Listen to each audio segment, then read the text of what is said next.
झटके में आवाज छोड़ देते।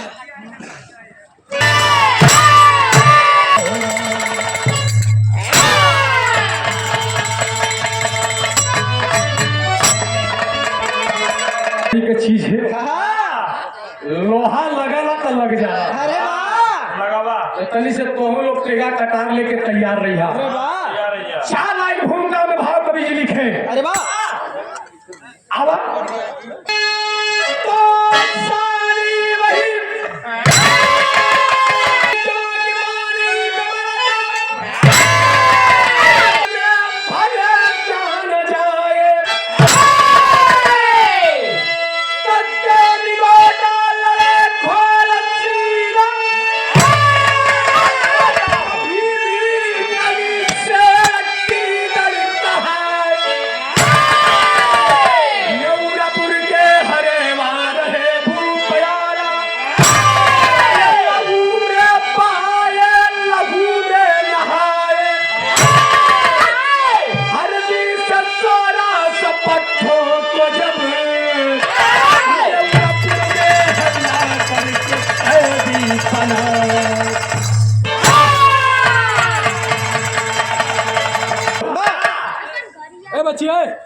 समझना बाबू।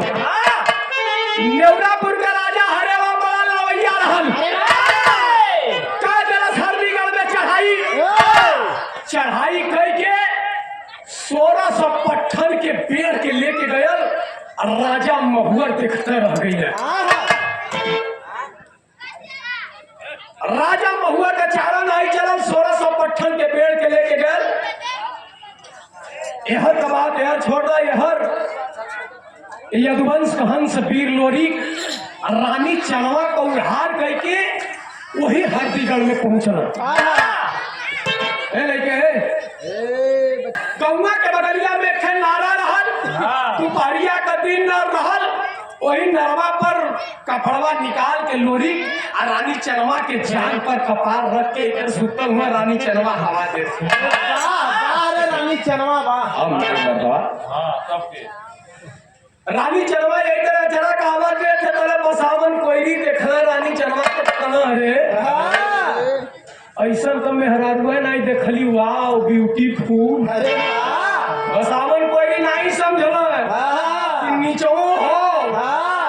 कहला कि दोपहरिया के मौसम में पेड़े तर बैठल चली पजरे। जब पजरे गई ना तो जितना नीमन मेहरारू उतने नीमन मरो। अरे वाह उठ के बैठ गई ना पीर लोरी बसावन कोई निकला। भैया कहाँ से आए हुआ कहाँ जइबा कहाँ नाम हो। कहला कि नाम बता दे तो तुहार करेजा ही जाई। गाँव बता दे तो तुहार धोती खुल जाई। अरे वाह कहला भैया बतैबा। कहला नाम हमार लोरी खाओ माई खोइलन के छाती का दूध पेले है। गड़गौरा से चलल। कहला भैया कैसे चलला। अरे वाह कहला कि चलल जाके के अपने राजा से कहा दा कि जब वीर कोनो काम न करत हुई वो काम के हमके देही। अरे वाह जब इतनी बात करा तब बिरहा में कव्वाली लग गई बहादुर। चला है ये कौन सी है। ईद वाली है। नहीं यार बकरीद वाली दो। अरे लीजिए जनाब। सोबरात वाली दो। सोबरात आने वाला है। खाएगी लगा कितनी खस्सी का हड्डी।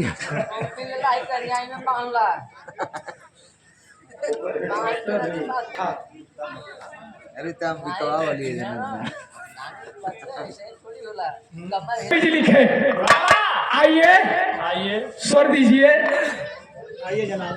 वालेकुम रहमो करम है। आइए स्वर दीजिए।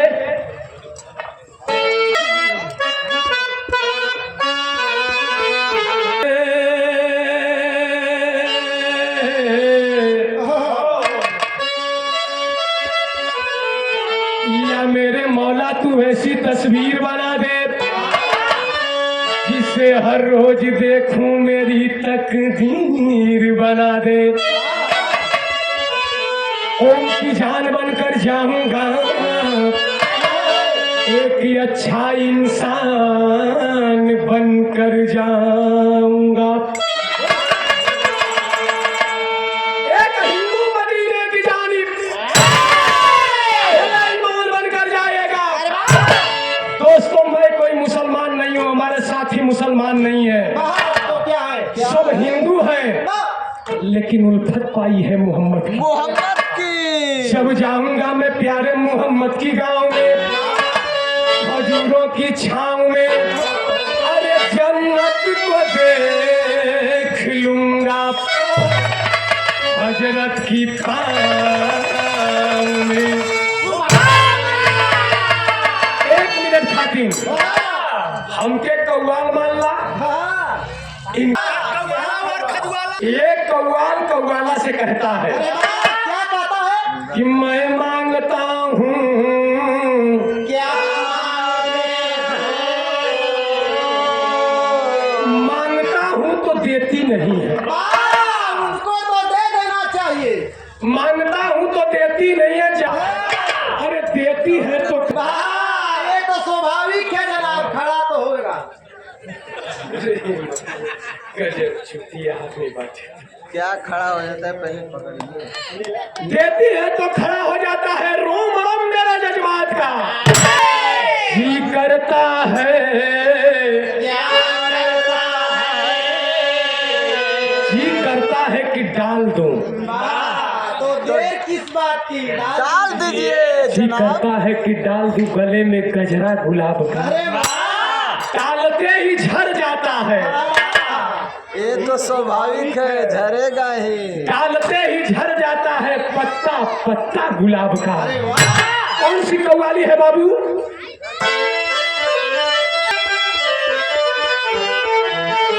अब ये बढ़ा बढ़ाओ, एक बढ़ाओ बढ़ा।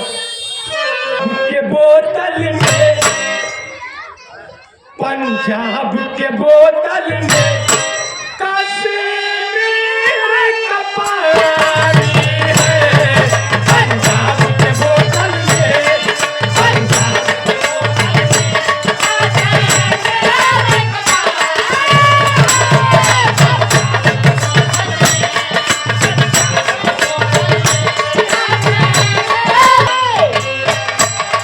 पंजाब के बोतल में कश्मीर का पानी है।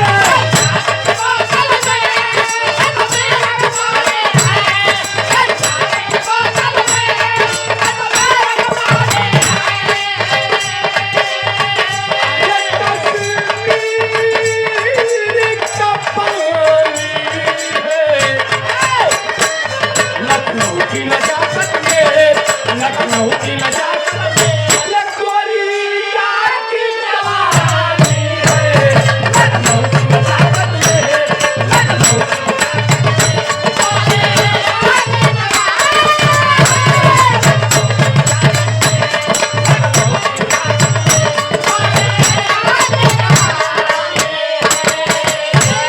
ए भैया हो, एक लाइन कवि जी पीरन के ऊपर लिखना है।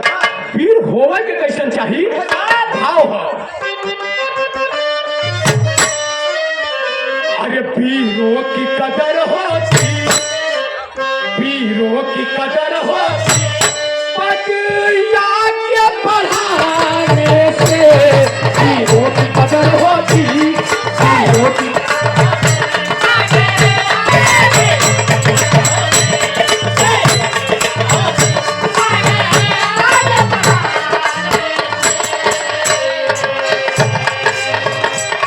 पीरों की कदर होती पटिया के पढ़ाने से।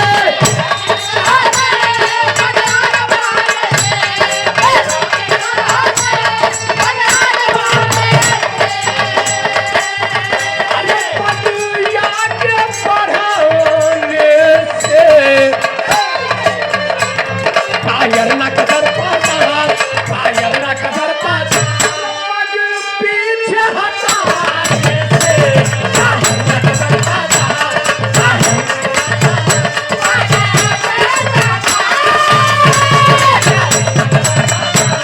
कर लोरी हरदी में जब है आए, चलवा को लेकर लोरी हरदी में जब है आए, मिल गए पसावल कोई रीछे दिल की बात।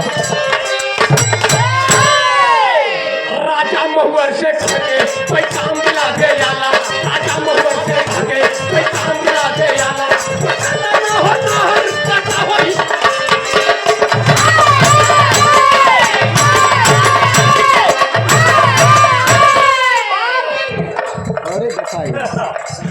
रुपया कहे के फेंकत गावत हम ही पसीना तू फेंकत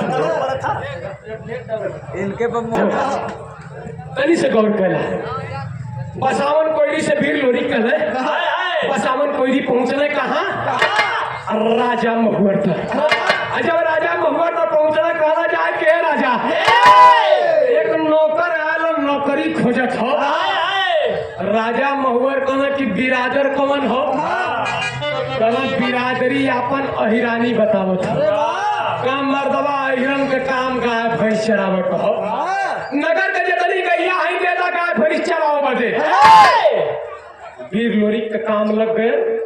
सवेरे नगर के जितनी गाय भैंस लेके वीर लोरी चल आज जब पहुंचना तो नारा पहले कपड़ा निकाल के लगना रियाज मारे जितना गाय भैंस रही कुल बसावन कोयरी के कोड़ार में आलू का बारत रहनी सोन मुँह से लगनी चले बसावन कोयरी भागल भागल भागल भागल राजा तो रही तो राजा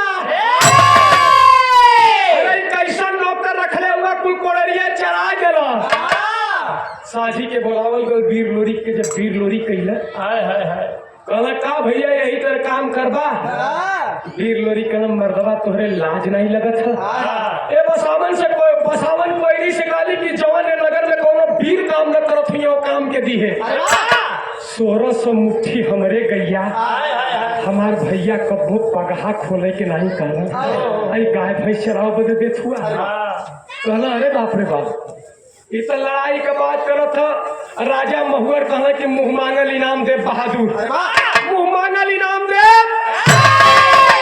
अगर हमारे खे काम कर देबा तब कहला कमन काम कहला कि राजा हरेवा 1600 पट्ठन के पेड़ के लेके गए अगर छोड़ाए के लेके बा बहादुर तो मुंह मांगल इनाम दे कलश लड़ाई ले ले लेकिन एक काम करे के हुई क्या करत बिरहा में गीत लग गई संगीत हम कोई के मुंह सुनबे नहीं करे गावे के सब गावला लेकिन अपन अपन अलग अलग अंदाज होला हमरे उस्ताद गावला राम जन्म गुरु जी कैसे अरे मुड़ा निशान गई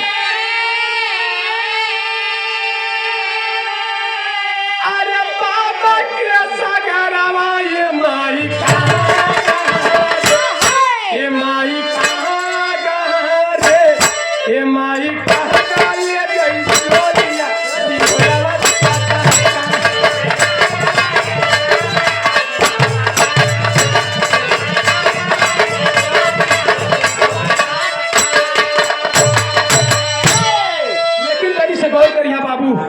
यदुवंश कहान से वीर लोरी जब राजा महुआ को बात इतना सुना तो राजा महुआ से बात होता कहलत भैया अरे हमारा के चाहिए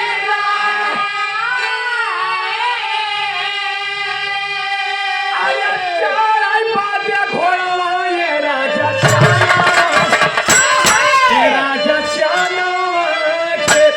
ये राजा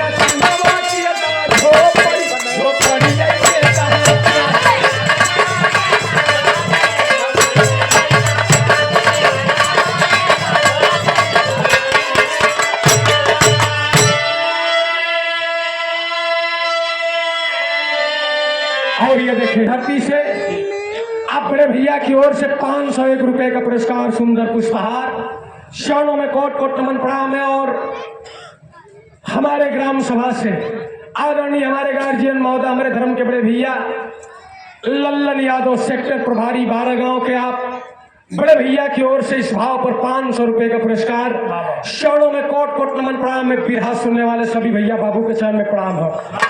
कहला हमके एक घोड़ा चाहिए घोड़ा देना तो हाल लड़ाई जीता दे लेके चल देना जब चला तो भैल का खोल के तबेला राजा घोड़ा देखा अरे एक घोड़ा पर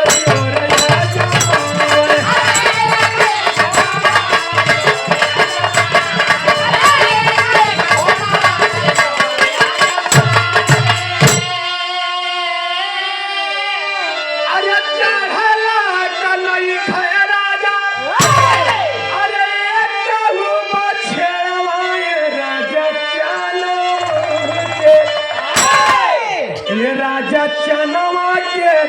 झोपड़ी झोपड़ी मेरा प्यार तबेला में लेके गई है। आ जब तबेला में पहुंचले बाबू घोड़ा दिखावे लगले राजा महुअर जौने घोड़ा पर हाथ रख दे एक बित्ता ओकर पीठ धस जाए। गलम मर्दवा ई घोड़ा रखले हुआ कि खच्चर रखले हुआ ई कुल चढ़ेला के नहीं हुआ बसावन कोयरी काले किए के ले चला कटहवा घोड़ा कर कटहवा घोड़ा रहल कहाँ राजा का बाड़ा रहो बाड़ा में एक नारा रहो नारा में कटहवा घोड़ा रहल लेके पहुंचले चचरा जब वीर लोरी खटौले जब इंसान का परछाई पड़ल घोड़ा पर वही में से ही आयल गला सरिया कमाई बाघ भी आई आज मंगरुआ के अपन परछाई दिखा देलस वीर लोरी समझ नहीं कौन कल हिनो मत माई बहन मत निहार ले कुछ जा दहिया पर धस जेबे धरती में मंगरुआ कलश तू हुए के कल हम यदुवंश कहंस वीर लोरी की माई खोइलन के छाती का दूध पी ले गड़गौरा से चलल है मगरुआ कलश ना विश्वास ना होता बहादुर कि माई खोइलन का दुलार हुआ अगर यदुवंश कहंस वीर लोरी हुआ तो आज तोहार हमार जोर का यजमौल होई अगर 20 हो जाइबा बहादुर तब मान जात की माई खोइलन के छाती का दूध पी ले हुआ कल कैसे मंगरुआ कलश की एक रस्सा फेंका हम अपने चौहर से दबाई अगर खींच के बहादुर ऊपर कर देगा तो मान जाती माई खोइलन के छाती का दूध पियले हुआ मंगाए के राजा से एक रस्सा मंगाए के अब वीर लोरी फेंकल है जब नारा में गए बाबू जब मंगरुआ चौहर से दबोलस तब बिहार में लौट के लग गई तरी से बाबू कैसे बढ़ जा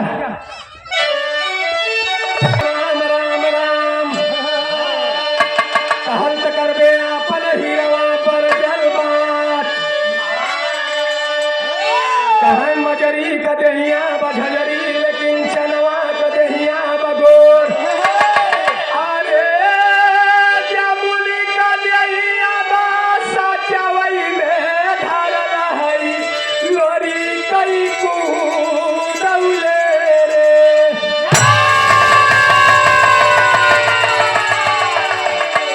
जब रस्सा नीचे गए बहादुर जमाना बदल गई प्रीतम भैया क्या बात है बहादुर हारमोनियम पर लोरखी गावे बदे हमरे गुरुजी लिए चाबाज जी यही तक से कम छवा था हमरे बिरादरी के लोग 1 मिनट खाते लोरखी गावा कैसे मंगरुआ कहत वीर लोरी से का कहत भैया अरे दिल की ले पीरावा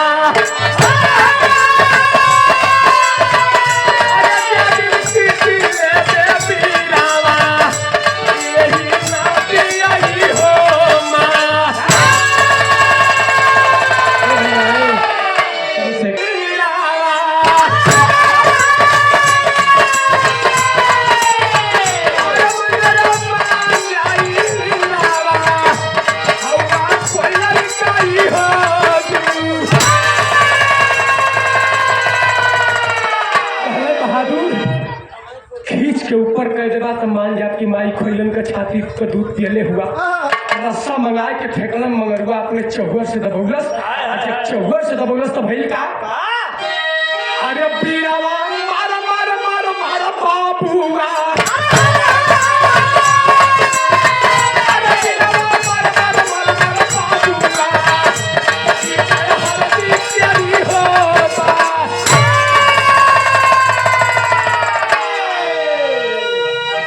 दबौले खींच के मंगरा घोड़ के ऊपर कैले जब मंगरुआ के ऊपर कैले मंगरुआ जब ऊपर आयल रोवे लगल कलश भैया अरे कहाँ रला भैया कहत हो का कहत हो भैया अरे मंगरा रोवत रहल भैया रोवत रहल भैया